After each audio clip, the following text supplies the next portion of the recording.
Distanca e qitjes sillet rreth 2 deri në 5 cm. Është eliminuar mundësia që e njëjta të ketë përdorur ndonjë armë apo të ketë shkaktuar vetvrasje.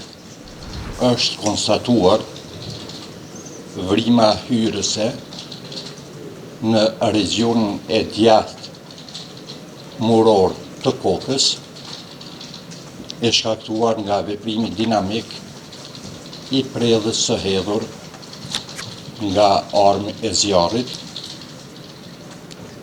e cila ka pas drejtim nga djathtas majtas, nga përpara pirtas dhe pas, dhe nga poshtë pirtas lart, se pjesë metalike të kësaj prerje është gjetur në anën e majtë murore të kokës. Si rezultat i kësaj plage ka ardhur edhe gjakderja e brendshme dhe jashtme trurore, e cila është edhe shkaku i vdekjes. Kemi konstatuar përreth vrimës hyrëse prezencën e faktorëve plotësues të qitjes, të cilët kanë shkaktuar djegjen lëkurore me prezencë të grimcave të barotit, dhe në bazë të këtyre provave mjekurigjore është konstatuar se distanca e qitjes sillet rreth 2 deri në 5 cm.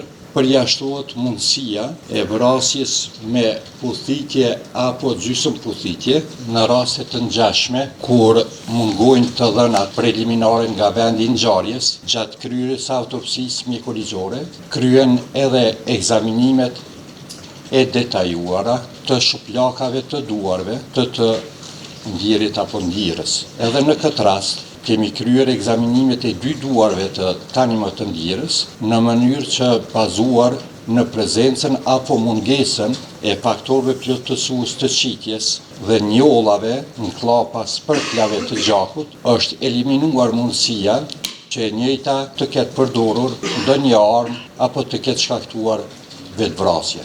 Edhe mungesa e shtangimit kataliptik të gishtit tregues është një provë tjetër plotësuese, është një provë tjetër mjekurigjore që plotëson konstatimin e parë dhe nuk lë asnjë dyshim për ndonjë mundësi tjetër. Përveç plagës vdekje plurëse, ekzaminohen të gjitha dëmtimet tjera eventuale trupore, e në rastin konkret, gjatë ekzaminimit të jashtëm trupor, është konstatuar gjakmbledhja nënlëkurore, vizlidhse hematoma, në regionin e sipërm dhe të jashtëm të krahut të majtë. Është përshkruar me përngjyrim të kuqe dhe blu.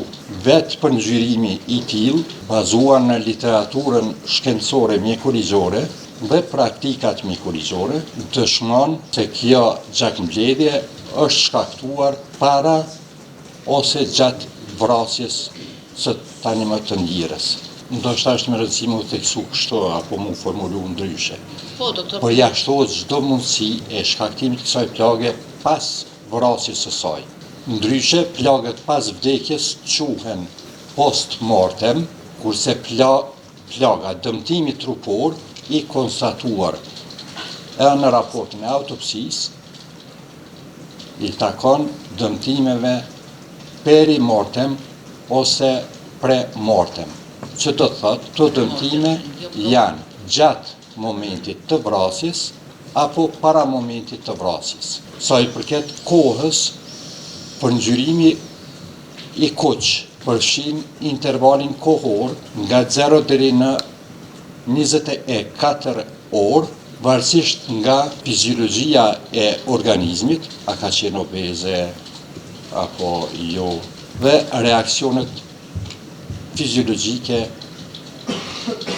nga atakimi i trupave të huaj nga jashtë. Prandaj, përngjyrimi i kuq bazuar në të gjitha literaturat e mjekësisë ligjore, pavarësisht kohës se kur është kryer autopsia mjekurigjore, tregon qartë se gjakmbledhja nënlëkurore apo hematoma është shkaktuar nga momenti i vrasjes dhe 24 orë përpara vrasjes, ose bazuar vetëm në pëngjyrimin e kuq, nuk e kalon 3 orëshin para vrasjes.